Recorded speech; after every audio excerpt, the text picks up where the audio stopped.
Mga kaibigan, siguro naman napansin natin, o kabataan natin, no? Sa isang seso, sa isang playground, yung isang mas malaking bata at saka mas maliit na bata, minsan nagbabalance. Paano nangyari yon? Sa engineering po, ang itinuro sa amin ay yung moment.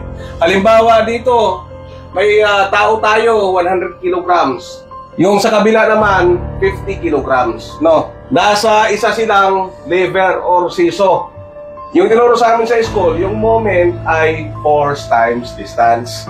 So, ang moment nito, makukompute natin, that is 100 kilograms times 5 meter mula sa gitna, ang kanyang moment ay 500 kilogram meter.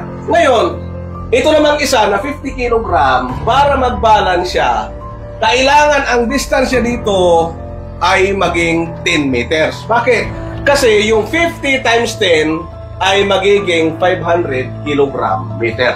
So in this situation, yung 50 kilogram na inilagay mo sa 10 meters mula sa gitna, magbabalance doon sa 100 kilograms na 5 meters ang distance mula sa center.